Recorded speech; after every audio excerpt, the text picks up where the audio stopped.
original, darker than the Disney and other adaptations that we know today. But why was her name Snow White? And why did the Queen want her dead? Did the Queen really try to murder her so many times? And even once she tried strangling her to death with lace. Did the dwarves really put her body in a clear coffin so they could look at her dead body? Did they also trade her corpse away to the prince? It's time for me to answer all these questions and more, since this is ASMR.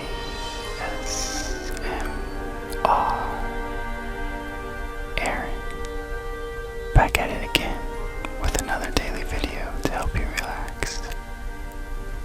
So lay back and enjoy the ride. I hope this read helps you get you through your day, or even better, I hope this video helps you gently fall asleep. I can't wait to get started. This is the tale of Snow White. Snow White and the Seven Dwarfs. It was in the middle of winter, when the broad flakes of snow were falling around, that a certain queen sat working at a window, the frame of which was made of fine black ebony. And as she was looking out upon the snow, she pricked her finger, and 3 drops of blood fell upon it. Then gazed thoughtfully upon the red drops which sparkled the white snow, and said, "Would that my little daughter may be as white as that snow, as red as the blood, and as black as the ebony wooden frame." And so the little girl grew up. Her skin was as white as snow, and her cheeks as rosy as the blood, and her hair as black as ebony. And she was called Snow White. But the queen died, and the king soon married another wife, who was very beautiful, but so proud that she could not bear to think that anyone could surpass her. She had a magical looking glass, to which she used to go and gazed upon herself in it and say, "Mirror, mirror, tell me true, of all the ladies in the land, who is the fairest? Tell me, who?" And the mirror answered, "Thou, queen, art fairest in the land." But Snow White grew more and more beautiful, and when she was 7 years old, she was as bright as the day, and fairer than the queen herself. Then the mirror one day answered the queen, when she went to consult it as usual, "Thou, queen, may as fair and beauteous be, but Snow White is lovelier fair far than thee." When she heard this, she turned pale with rage and envy, and called to one of her servants and said, "Take Snow White away into the wide wood, that I may never see her more." Then the servant led her away, but his heart melted when she begged him to spare her life. And he said, "I will not hurt thee, thou pretty child."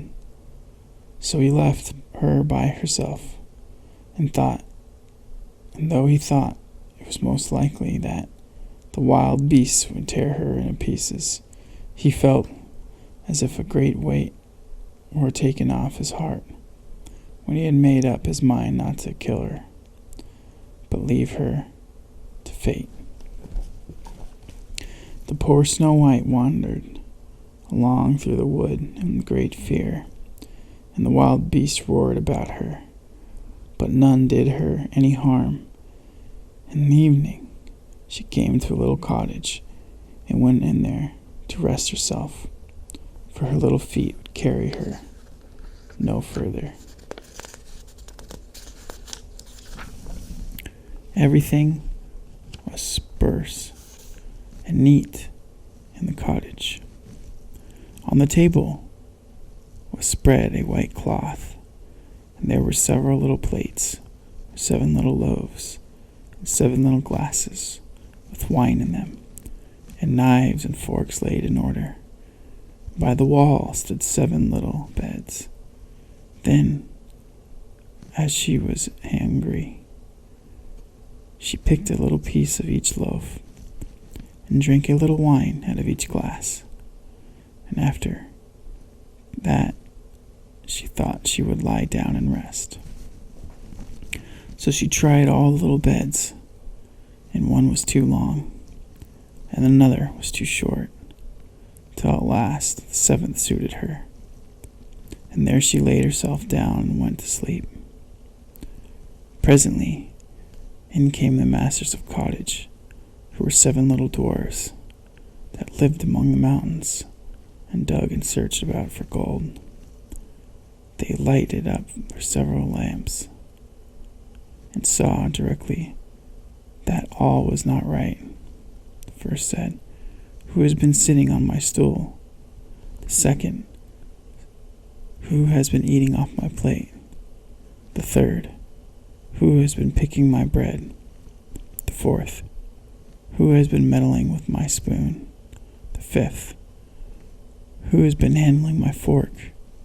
The sixth, "Who has been cutting with my knife?" The seventh, "Who has been drinking my wine?" Then the first looked around and said, "Who has been lying on my bed?" And the rest came running to him, and everyone cried out that somebody had been upon his bed. But the 7th saw Snow White, and called all his brethren to come and see her. And they cried out with wonder and astonishment, and brought their lamps to look at her, and said, "Good heavens, what a lovely child she is!" They were delighted to see her, and took care not to wake her. And the 7th dwarf slept in an hour, with each of the other dwarfs in turn, till the night was gone. In the morning, Snow White told them all her story, and they pitied her, and said if she would keep all things in order, and cook, and wash, and knit, and spin for them, she might stay where she was, and they would take good care of her. Then they went out all day long to their work, seeking for gold and silver in the mountains. And Snow White remained at home, and they warned her and said, "The queen will soon find out where you are. So take care and let no one in." But the queen, now that she thought Snow White was dead, believed that she was certainly the handsomest lady in the land. She went into the mirror and said, "Mirror, mirror, tell me true, of all the ladies in the land, who is the fairest? Tell me, who?" And the mirror answered, "Thou, queen, art the fairest in all the land, but over the hills in the greenwood shade, where the 7 dwarfs their dwelling have made, 3 Snow White is hiding her head, and she is lovelier, fair, O queen, than thee." Then the queen was very much alarmed, for she knew that the mirror always spoke to the truth, and was sure that the servant had betrayed her, and she could not bear to think that anyone lived who was more beautiful than she was. So she disguised herself as an old peddler, and went her way over the hills to the place when the dwarfs dwelt. Then She knocked at the door and cried, "Fine, what's to sell?" Snow White looked out the window and said, "Good day, good woman. What have you to sell?" "Good wares, fine wares," she said. "Laces, bobbins of all colors." "I will let the old lady in. She seemed to be a very good sort of body." Snow White. So she ran down, unbolted the door. "Bless me," said the old woman, "how badly your stays are laced. Let me lace them up with one of my nicest laces." Snow White did not dream of any mischief, so she stood up before the old woman. But she set to work so nimbly and pulled the lace so tight that Snow White lost her breath and fell down as if she were dead. "Where's an end of all thy beauty?" said the spiteful queen, and went away home. In the evening, the 7 dwarfs returned, and I need not say how grieved they were to see their frightful Snow White stretched upon the ground motionless, and if she were quite dead. However, they lifted her up, and when they found that what was the matter, they cut the lace, and in a little time she began to breathe, and soon came to life again. Then, they said, the old woman was the queen herself. Take care another time, and let no one when we are away. When the queen got home, she went straight to the mirror and spoke to it as usual. But to her great surprise, it still said, "Thou queen art the fairest in all the land, but over the hill and the greenwood shade, where the 7 dwarfs their dwelling have made, there Snow White is hiding her head, and she is lovelier fair, O queen, than thee." Then the blood ran cold, and her heart was split and malice to see the Snow White still lived.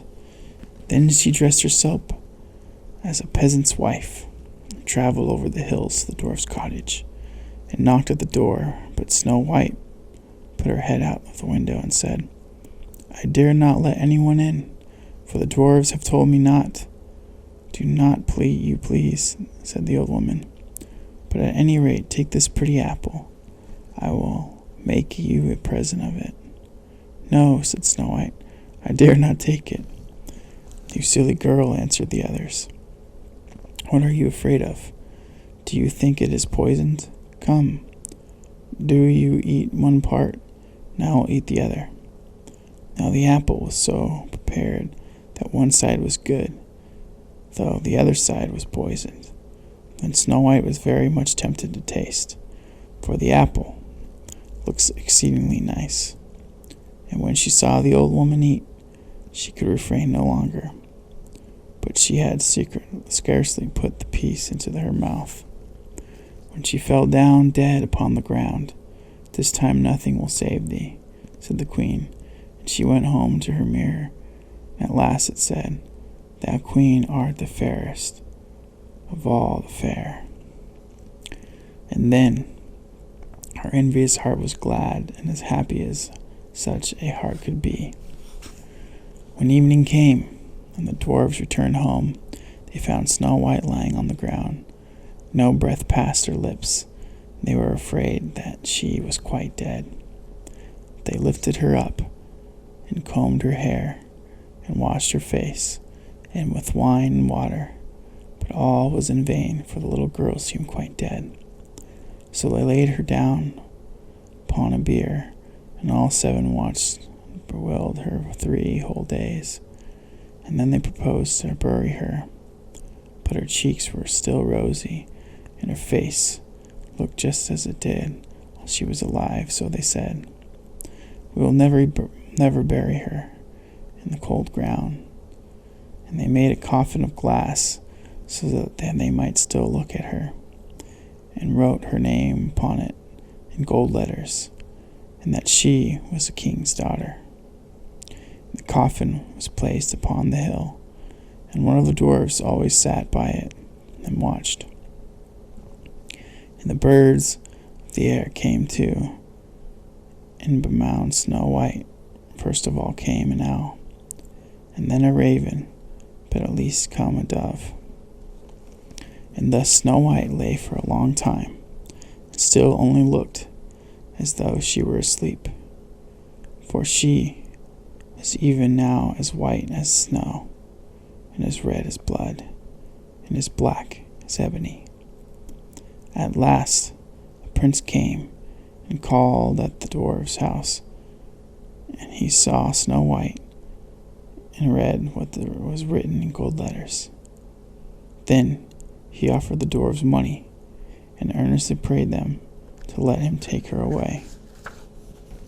But they said, "We will not part with her for all the gold in the world."